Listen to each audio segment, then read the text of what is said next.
Hey there, entrepreneurs. My name is Sushant, and welcome to TrepTalks. This is the show where I interview successful e-commerce entrepreneurs, business executives, and thought leaders, and ask them questions about their business story, and also dive deep into some of the strategies and tactics that they have used to start and grow their businesses. And today, I'm really excited to welcome Troy Parker to the show. Troy is the founder of Goober Prints. Goober Prints utilizes direct-to-garment and direct-to-film printing to create custom-colored prints on onesies, tees, and sweatshirts. And today I'm going to ask Troy a few questions about his entrepreneurial journey and some of the strategies and tactics that he has used to start and grow his business. Now, before we dive into this interview, if you enjoy this kind of content, please make sure to hit the like and subscribe button. And for more content like this, please visit our website, treptalks.com. And with that, Troy, welcome again to the show, and thank you so much for your time today. Really appreciate it. Thanks for having me, mate. I'm looking forward to chatting.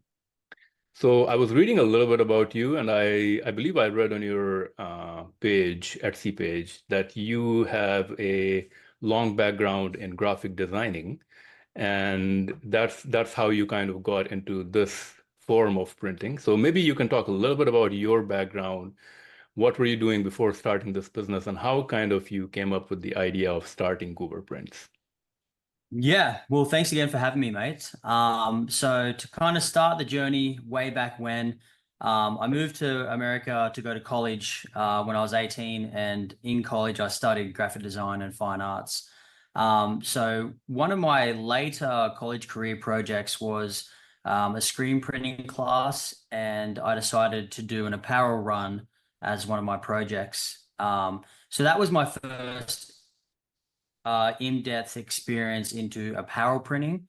But as far as the graphic design side of things, I've been designing logos and using graphic design for mock-ups with my full-time job, doing signage mock-ups, all that, any different types of graphic design. I've been doing that for, golly, probably 15 years.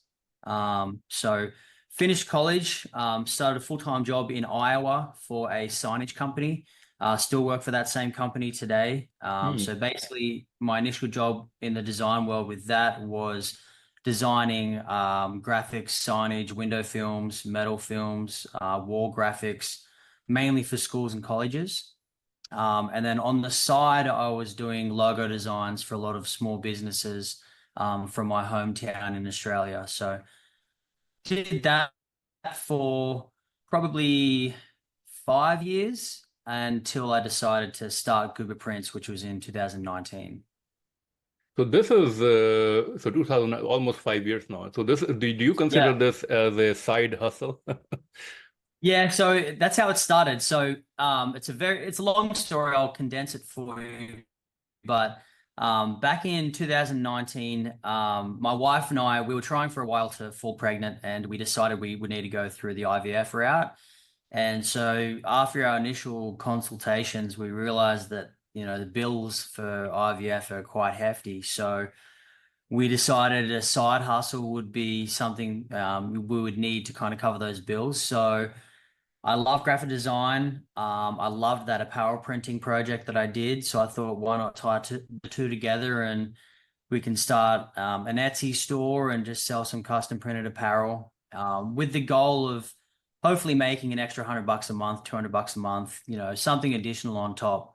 Hmm. So we started that in 2019, and the first year was quite slow. The first year we were trying to get in traction, see what was selling, what wasn't selling, who to market to, what to post. And then in 2020, it just boomed. And now what was a side hustle is starting to take up majority of my time. Garment printing, and especially like t-shirt printing and these kind of items, like this is, I believe this has been um, in market since e-commerce started. Like this is something that I guess, has been a constant thing. And I'm sure, there's Yeah. marketplaces where you can do it, but to me, it seems like the barrier to entry in this space, like if you want to do it on your own, you have to buy a printer, right? And um, that's probably a major investment upfront. So can you talk a little bit about when you started it? Like, did you kind of go out, buy your own printer, or were you working with some other printers to have because in the beginning, you don't know how many orders you're going to get, right? So put like $10,000, Yeah. $15,000 in the printer, that's a big risk. So can you talk a little bit about your own journey? Like, did you buy the printer up front, or were you doing something Yeah. different? Yeah. So that was all, spending money and investing money in your business is always the scariest part of starting a business. So that was um, the first step. So I researched and analyzed and broke down tons of different printers to see which style of printing I want to do, what kind of printer, what brand I want to go with. And I ended up going with DTG, which is direct to garment printing. The printer specifically that I bought, brand printer, and that it was a very entry level printer. It was $5,000. So, you can get garment printers that are 15, 20, 25 plus. So I went with an entry level printer with the mindset of, let's use this as a base printer. If business booms, then we can scale accordingly with the sales. So I bought my little Ricoh printer, got it in here, and just hit the ground testing prints, seeing what works, what doesn't work, contrast settings, all that fun stuff. And I went from there, and I have the same printer today. It's just over there. It's not the exact same one. So I bought the Ricoh R100 first. That one lasted me about 4 years, and then it malfunctioned. So I bought the exact same printer again. It's an absolute workhorse. They say the machine, it's not made for the workload that I put it through, but it's done great. It's still firing well today. So that's the DTG printer that I do use. There are some holdbacks with that specific printer. I won't bore everyone with the printer specifics, but with that printer, I can only print on light colored garments, and they have to be at least 50% cotton-based garments as well. So I can't print black t-shirts or colored t-shirts or colored sweatshirts or hats. Basically, I can only print what I can feed into the printer. Hmm. And the inks will print directly into the garment. So you can't feel any print, you can't crack or peel. So Hmm. that's what DTG printing is. Wow, very, very interesting. Um, and you're saying that you're still using this printer, like the more expensive ones, what can they do? They can print, I'm assuming they can print on over the garment, right? Like if you Yeah. have a black t-shirt, they are actually printing on the garment. Yeah. So the quick way about it, so DTG, direct garment, if you want to get a printer that can print on any colored garment, say blacks or dark colors, you can get a DTG printer that has a white base ink, and that'll lay the base ink over the top coat of ink. So you can go that route. Personally, I kind of saw emerge in the market where probably the last 12 to 18 months, DTF printing, which is called direct to film printing, has just skyrocketed. I personally believe above DTG. The reason being is that direct to film, you can put it on a lot of other things other than t-shirts and sweatshirts. I do hats, I do bags, I do pillows, tote bags. We did my kids' school backpacks. You can do anything with DTF, sorry, Hmm. because you don't actually have to feed it into a printer. You're printing the inks onto a film and then transferring those films onto a garment. And it's it's good quality as well because it's inks, not vinyl. So there's stretchability, there's durability, and it's very easy to work with. So I do run DTF prints now. I actually, instead of investing in a DTF printer, I partnered with a local company and I use them as my print manufacturer. Hmm. So I'll do the designing on my end. I send the gang sheets, which is basically a bunch of projects nested into one, send it to them to print. They print, they send it back to me. Then I'll chop it up and actually adhere it to the garment. The reason I go that route with my DTF side is a high quality DTF machine is $30,000-$40,000, and it also comes with a lot of headaches as far as cleaning, ink coagulation. The white ink is a very tough one. It can get stuck on the line. You can damage print heads. It's a full-time job just maintaining one of these machines. Hmm. You can get base level ones for between 5, 10, 15 grand, but the quality just isn't as good as the good printers. So I found a company. I went and toured their office and looked at their printers, and their printers are six-figure printers, and the quality is amazing. So that's on that side of my business. That's where I moved from with them, and I couldn't be happy with their work. So I guess the big difference there is really in the margins, right? Like when you have your own printer, you are basically in control of your margins, and when you're outsourcing it to a different printer, I'm assuming they're taking a bigger portion of that profit margin for Yeah. you. Or is it Yeah. still, It's quite cost effective from them. So for the DTF standpoint, basically what they charge is they charge a square inch rate as to what they print. hmm, So on my end, I'll basically mark that up into my product. So I charge more for a black t-shirt compared to a white t-shirt to cover for those margins. So on my end, I don't see a massive difference in profitability from a black t-shirt to a white t-shirt that I can print in-house. hmm. So that's what I do. But it's also one of those things too. I'm happy to eat that cost rather than have the headache of a machine here and deal with the maintenance issues. It would be a different story if GooberPrints was my full-time job. Then I Hmm. would go ahead and get a printer and just hit the ground running. However, I do have a full-time job with obligations, so I want to make sure I can balance both schedules accordingly. So I yeah. mean, that makes me think, like, then why bother with even the direct to garment? Like, why not outsource everything? Then you basically save your time, right? Yeah, Even, the good thing with the direct garment is the machine is so low maintenance. I can get an order and in 3 to 4 minutes have that order complete and ready to ship. wow, So okay. the fact that I have that right next to me, I love that flexibility, and having the printer and being able to turn orders around that fast, creates the biggest margins for me, and also gives me the option of fast turnaround. So a lot of my clients will want something but say, "Hey, I forgot we have this party in 3 days. Can we get it Hmm. done?" I'll be like, "Yep, no problem. I'll have it ready this afternoon." And if you kind of go through our Etsy reviews, a lot of it is fast turnaround, fast turnaround. So we kind of strive on that. So I see that you have really great reviews on Etsy and you have like a big storefront on Etsy. Is this your primary channel for getting customers, or are you like, do you have your own website, or do you have are you on other websites as well? Yeah, no. So as far as e-commerce sales go, Etsy's the only place that I list my products and sell my products. I'm in the process of creating our website, like a standalone website that'll have its own storefront. But at the moment, as far as e-commerce sales go, Etsy's our platform, and I love Etsy. The marketplace, the way it's structured, it's good where they bring the clients to you. You don't have to worry about marketing or anything like that. So I do love that side of Etsy. And then I also do a lot of sales locally around the area that I live. So we're in the northern suburbs of Chicago. I do farmers markets here. I do a lot of local custom printed apparel for the city I live in. Do a lot of small business apparel. So companies with, 5 people might want work shirts. I do a lot of stuff like that. Um, and the outside sales are slowly growing too. I think me doing the markets and getting into the public has grown the brand. So definitely getting a lot of traction from that as well. So Etsy, e-commerce, and then just local markets for the outside sales.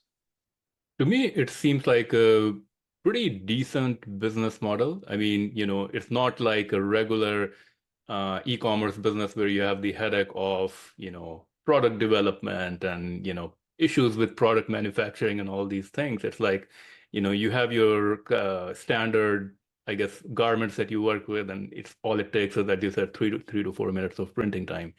Um, can you talk a little bit about the market? Isn't market already saturated with like a lot of people like you who are like printing these kind of Yeah.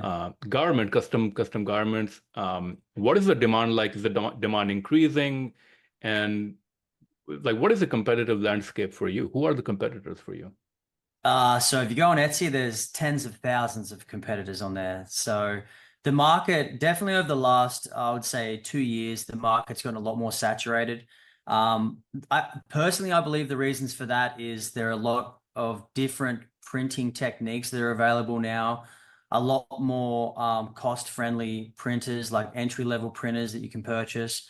Also, drop shipping is becoming a big thing. So you have a lot of companies who will act as your printer.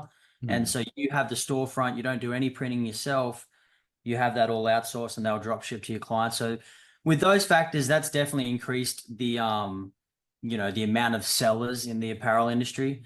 But honestly, what I try to do to set myself apart, I think it helps that I started, a few years before the boom is, I have a lot of Etsy sales. I think there's over 11,000 Etsy sales. There's close to 3,000 five-star reviews. So I kind of just let that do the talking for me. And in all honesty, if you have a good product that you're confident in and great customer service, I feel like everything will flow as it's meant to. So orders will keep coming that way. So I make sure I have very quick response time, very transparent with my customers.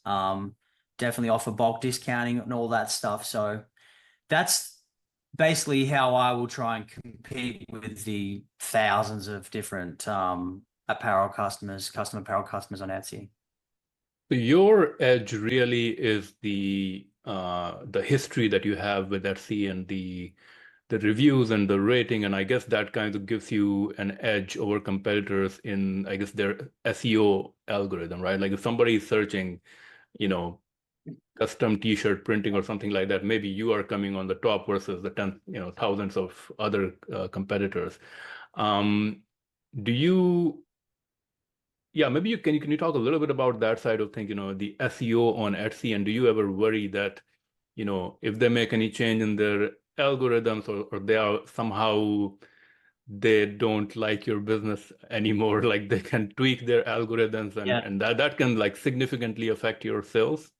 Yeah, I definitely worry about that sometimes. A big reason for it is I truly don't fully understand SEO. I get the basics of it. I understand the algorithms and how if something pops, it gets into more people's eyes. If a listing's not performing as well, it won't be shown as much. So I understand that. Um, Backing on to what I said before is I have confidence in my imagery, the details, and the reviews and sales that I have. I also too, you can see from my Etsy store that I have niched it into a particular market. So I have a lot of listings, over 200 listings, and some are generic baby onesies or generic t-shirts, but I have a lot of listings that are niched towards pets. And Hmm. so, for instance, people will get their dog on their t-shirt, or they'll get a dog on a baby onesie, or their cat on a baby onesie, or they'll get their uncle's face on a baby onesie. So I have niched my business towards extremely customized image printing, Hmm. whether that be humans or dogs. So there's still obviously sellers on Etsy that do that. Not as many as your generic apparel printing. So when I saw the competition, I niched into that area as far as the pets and the people's faces.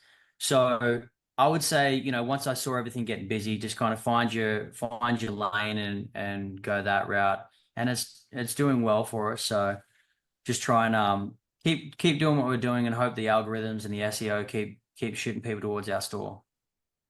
So basically, when a customer goes on your page on Etsy, they can only buy. So if they select a T-shirt with the face of a person, right? They can only select, or they can only submit that kind of an image. You won't like they cannot submit just any random image that you would print. Like, um, does it exactly work like that? That if you are selecting a face T-shirt, for example, it has to Yep. be certain, it has to be a face, otherwise you're going to basically not print it. No, so we pretty much offer people can print anything as long as what we're printing is not trademarked, or it's not copyright infringement, and it's the customer's own imagery or logo. So a lot of what we do is people get their custom logos on a 1-0 t-shirt. So basically what we have is a disclaimer that if you order something using logo or imagery, you consent that that is your logo imagery and you have the rights to use that. So when we get an order from someone, let's say it's a face t-shirt, they'll order it and then they'll send through their image, whether it's of their face. We will crop out the background so it's just the standalone face, add some filters and enhance it a little bit. And then we will mock it onto the t-shirt that they purchase and send it to them for approval. At the Hmm. bottom is a disclaimer that basically says what I just said. They confirm that it's their imagery and they have permission to use it, and then go from there. But we've had, I mean, gosh, some crazy things printed. You can print logos, people's faces, people's pets. There's been people with pet pigs, pet lizards. There's been people will get their hot rod cars, or I mean, we print pretty much anything, again, as long as it doesn't infringe on any copyright. Awesome. That is so interesting. What have you learned about your customers? Like what kind of t-shirts are most in demand? And like, is there a seasonality to this? There's definitely seasonality to it. So, one thing I've learned from doing this is that, I mean, we love each and every customer that comes to us.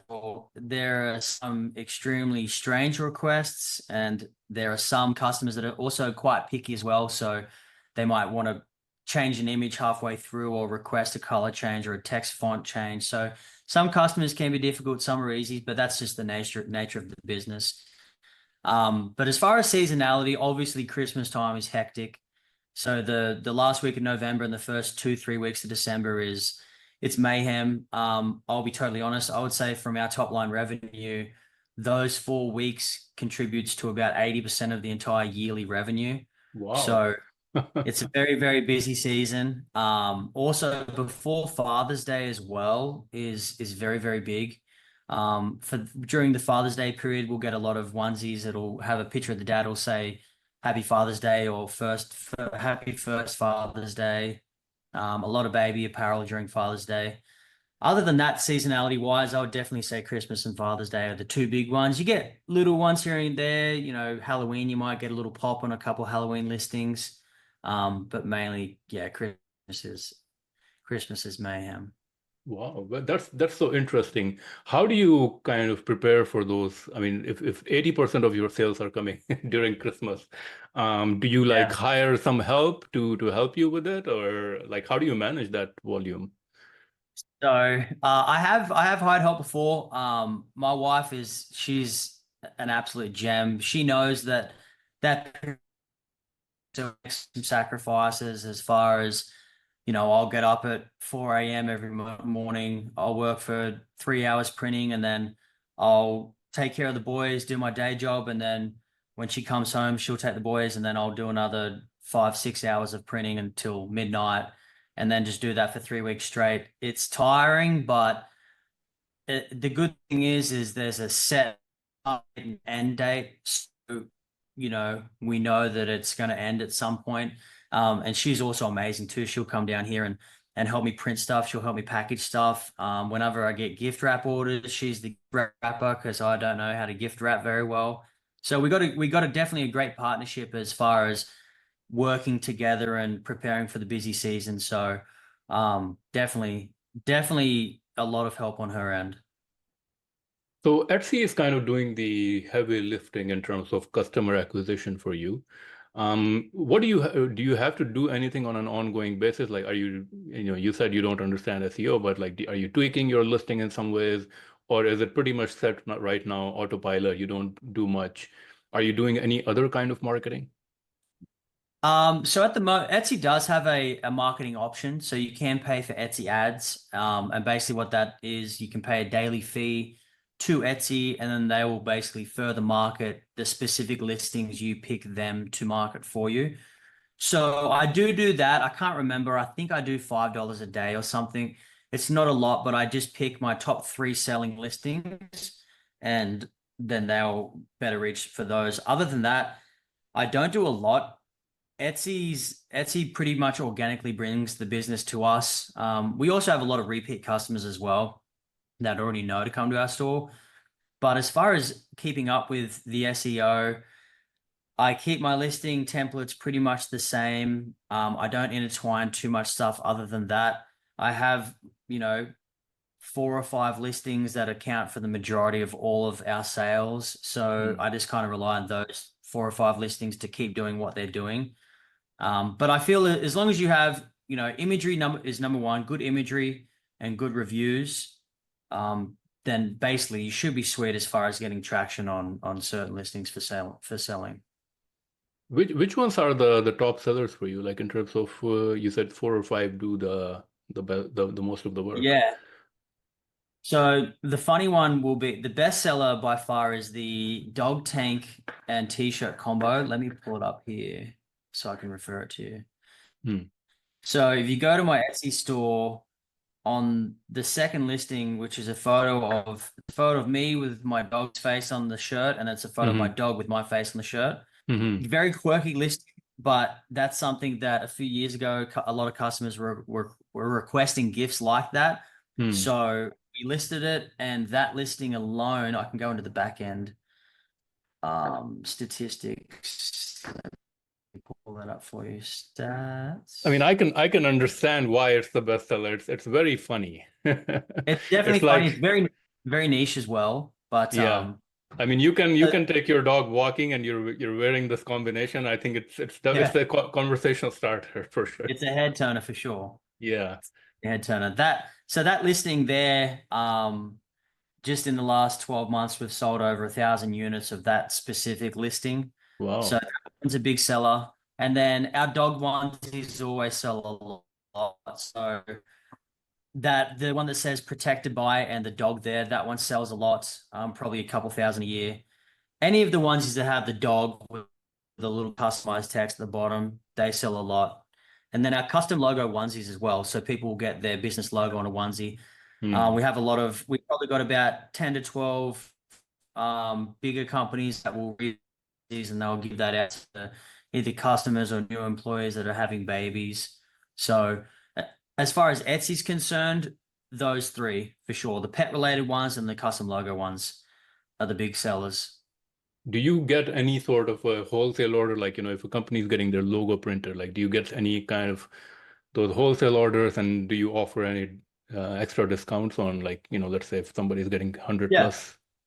Yeah, for sure. Definitely offer bulk discounts. It's funny, I just had an order a couple of hours ago, a bachelorette party. They wanted 11 t-shirts and wanted to see if I did a bulk discount. So I definitely do bulk discounts. As far as on Etsy, none of that is stated in there, but if someone wants to order and message me to ask for bulk discounts, we definitely do that. Because to us, if we're printing the same t-shirt and sending it to the same location, shipping costs are going to be relatively the same. Print time, obviously, for the multiple shirts is going to be different, but the setup time is a one-time cost because we're setting up one file. So yeah, we do a lot of bulk discounts. I mean, the one advantage also here is that in terms of shipping, I mean, you're offering free shipping, and t-shirts obviously are not very heavy. Can you talk a little bit about your, I guess, fulfillment and shipping process? Um, are you using just regular USPS shipping, or is there an expectation to have the t-shirt received like within 2 or 3 days from the customer? Are they okay to wait like 5 7 days? How do you yeah, can you talk a little bit about your fulfillment and shipping? Yeah, for sure. So from the front end to the back end, basically what I'll do is I'll design the product that the customer purchased. Once that's approved, I'll go ahead, I'll print that product. And then once it's ready to ship, I'll go ahead and I'll package it and then I'll ship it. So everything's done from the front to the back in-house here. So I'll package it in-house, create the shipping label in-house, and then ship it from there. So all of this is done by Etsy as far as your processing time and your shipping timeline. So I offer free shipping on all orders. That's just free regular USPS ground shipping. Customers do have the option to purchase an upgrading shipping. If they need it sooner, then they can purchase a priority express shipping or whichever one they want to go with. But as far as turnaround times, I like to get anything ordered, I like to get it shipped within 1 to 2 business days. Yeah, that's backing onto the fast turnaround times. Customers love that. So it's getting us a lot of good feedback. So we keep that 1 to 2 business day turnaround time. And then as far as shipping, whether they're West Coast, East Coast, if they're close to Chicago, they're going to get it in 1 to 2 days, regular USPS ground. If they're on the West Coast, usually you're looking at 3 to 5 business days. The good thing is once they place an order and we do ship it through Etsy's back end, they have all that information sent to the customer. So they'll receive a tracking number and they'll get tracking updates on their order from that. So that's how the shipping works. As far as the free shipping, we do offer free shipping on everything just because I kind of wanted to put my store. So I notice when I shop and my wife shops that we love free shipping. We think that we're getting ourselves a deal. I know that, some businesses and brands will mark the shipping into the cost itself and still show free shipping. We get that, but we just like the feel of getting something for free or getting a discount. So that's why I do offer the free shipping on our Etsy store. Yeah, free shipping is huge. I mean, it's a huge conversion, right? Yeah. You can, you can bake the shipping cost in the price itself, and I guess the perception of free is I don't know. There's Yeah. something in the human psychology that thinks that they're getting a value. But Yeah. do And you? I'm also, sorry to interrupt you there. I'm also trying out a couple of difference as well. So I have on my Etsy store, I have a couple of listings that are very similar products. One I have listed with free shipping. One I have at a discounted price, but you have to pay to ship. Hmm. Totals of both products are the same, and I'm just seeing where the traction trends in both of those. What I've seen so far over the last 4 to 6 weeks is that the free shipping one is selling way more units than the cheaper option with the option to add shipping. So that just kind of speaks to itself. The customers see free and they think they're getting a deal. So we'll probably stick with the free shipping throughout everything. That is such an interesting experiment. And as you were talking about it, I was about to say, let me guess, it's going to be the free shipping one. Yeah. It's Definitely. yeah, I don't know. It's yeah, definitely a conversion factor there. From a business point of view, do you, I mean, now that you have kind of a well-running business, you have a well-running process created, what do you think about kind of scaling the business some way? Like, are you thinking about how can I take a business model that's working well, I'm doing well, and how can I scale it so that I'm not just limited to a certain number of orders that I can produce and so forth, or, how can I be able to generate more revenue? Are you thinking along those lines, or are you kind of sticking to like a linear growth? It's a good question. That's the question I ask myself probably once a week. I have for the last 2 years. I'm always back and forth on which direction I want to go. As I mentioned previously, I do have a full-time job. Absolutely love the full-time job that I'm in at the moment. And I also do love, Goober Prints and the apparel printing side of things as well. So work balance, I'm very happy with both ends. Obviously, owning your own company and wanting to see that grow, there's a little bit more of an itch and a drive there to see that succeed. But I'm very happy with where I've got Goober Prints at the moment. If you had have asked me back in 2019 if I would have thought I'd have, over 10,000 sales and the reviews and the customer base I do now, I would have thought you were dreaming. So super happy with where it is now. But yeah, I do have a goal within the next few years to see it scale and put some more effort into it and see where I can take it. But at the moment, as I said, super happy with where I am on both sides of the juice. And I also have a young family as well. So I've got a 2-year-old and a 3-year-old. And, I also value spending time with them. And, when the busy seasons hit, that's, I'm working a lot more where I would love to be spending time with them, going for bike rides or swimming at the beach or something like that. So it's got its pros and cons, but I think that if I do end up going the scaling route, I'm going to look on, getting some help, getting an employee, having someone take over the duties so that I can keep that balance, that work-life balance with my wife and kids as well. Are there other marketplaces besides Etsy that kind of cater to these kind of printing products? There are, but none of them, from what I know, none of them are at the scale of Etsy, at the reach that Etsy has.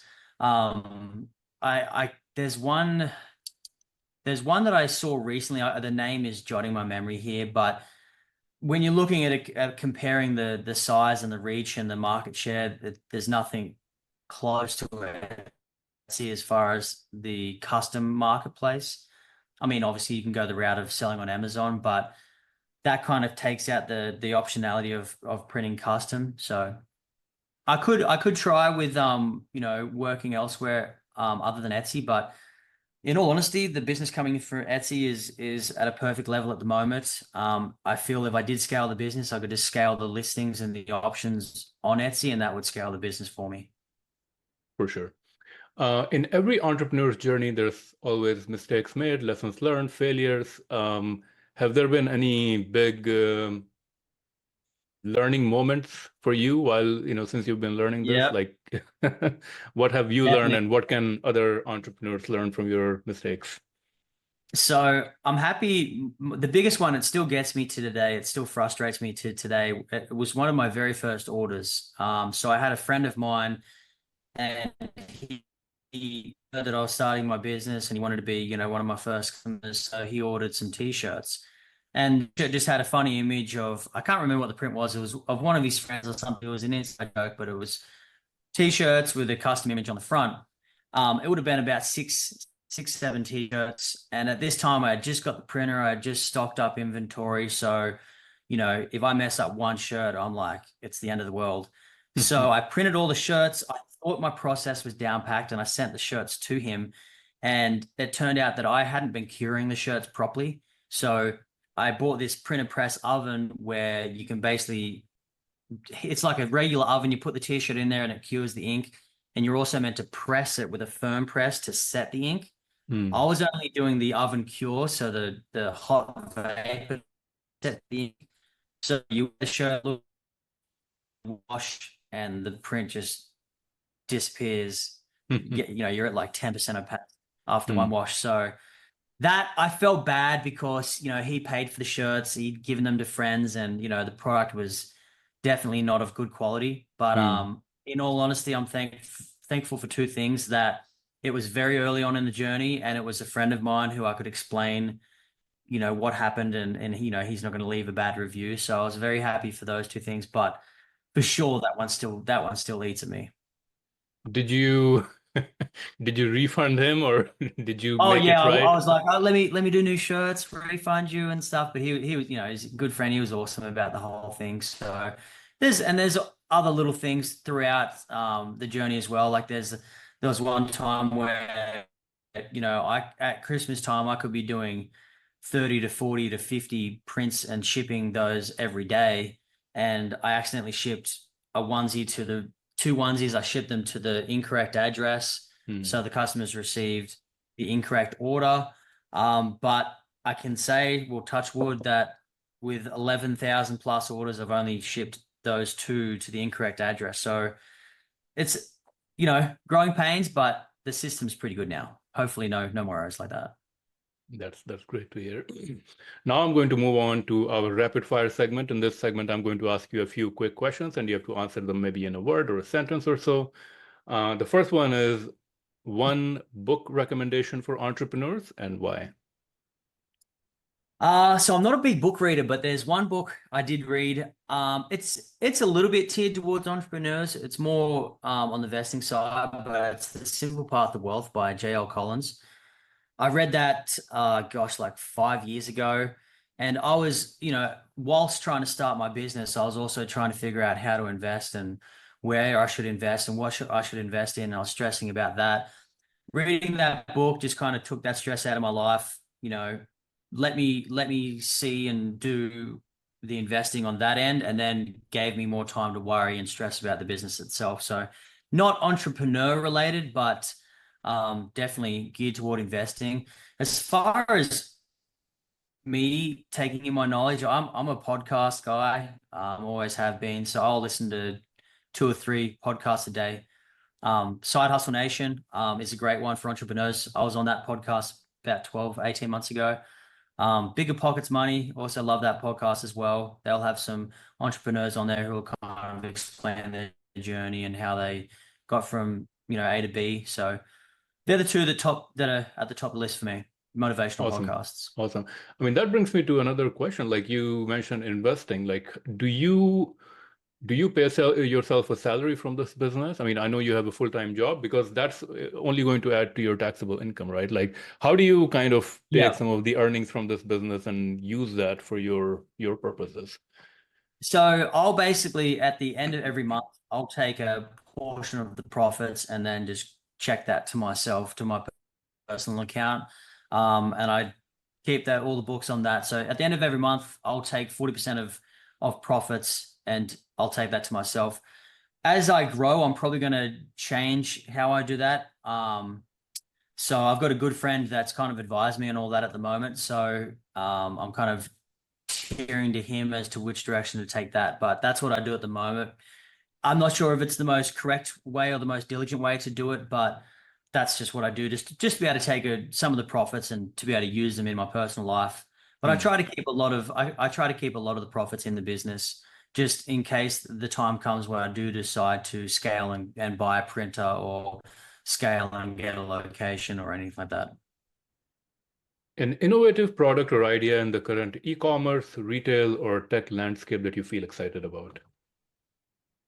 Oh gosh, I mean the printers, this kind of the innovation in printers over the last 2 years is insane. When I was looking at printers back in 2019, there were some options, but there were a lot of holdbacks. You know, some printers didn't have white ink, some couldn't do color garments. Now there's new printers coming out every month, and the next one is better than the last one. So I'm pumped just looking at all the innovation coming out as far as the printers, the machinery. I also have to have a little bit of self-control and try not buy every single one of them. But I definitely love researching them, and it's kind of exciting to see how innovative some of the technology is coming as far as the printers.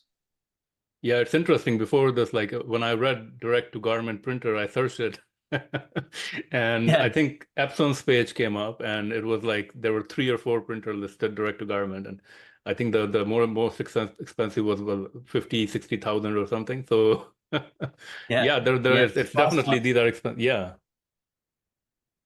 very interesting. A business or productivity tool or software that you would recommend, or productivity tip?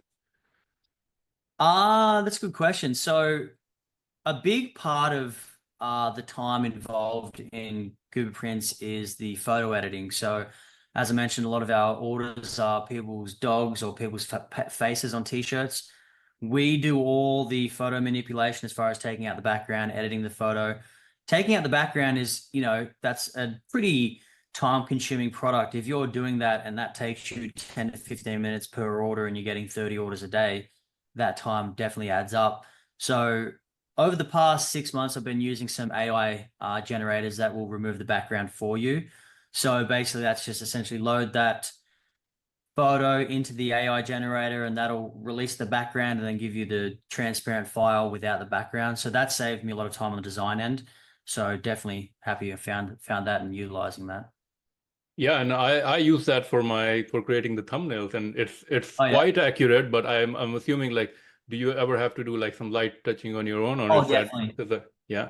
Yeah, it's that tool is very accurate when you got good contrast. So if you have an image of a dog that's, dark brown, and the wall that's behind or the background is light whites or beiges, then that contrast is easy for the photo editing AI tool to realize. But sometimes it's a photo and in the background is like other people or trees or anything. And sometimes it doesn't recognize exactly what is the foreground, what is the subject, what's the background. So there are times where I'll put that in the generator and I'll bring it up and I still have to do some touching up around. But all in all, it's still saving me time. Yeah, So yeah, yeah, those AI tools are getting really, really good. yeah. Another startup or business in e-commerce, retail, or tech that you think is currently doing great things? Oh gosh. I mean, I don't know if you can really classify Etsy as a startup, but it's definitely an e-commerce business. I mean, I speak super highly of Etsy just because, it's me starting Goober Prints on Etsy and seeing the way that it's changed our life as a family is awesome. And, it's changing hundreds of thousands of people's lives worldwide. So I think Etsy is just such a cool marketplace. It's such a cool idea where, people who are into creating their own products, are into hand making stuff, designing stuff, people that are artistic. It's a good area where they can scratch their itch and sell their products and market it to the world. Um, the art world and the design world it's kind of a tough one as far as finding stable, steady, good margin income. And Etsy's just a great resource to be able to list your custom made product. And if it's good work and people love it, you can really do well from it. So I yeah, I can't speak highly enough of Etsy. I'm a big fan. Great. A peer entrepreneur or business person whom you look up to, or someone who inspires you?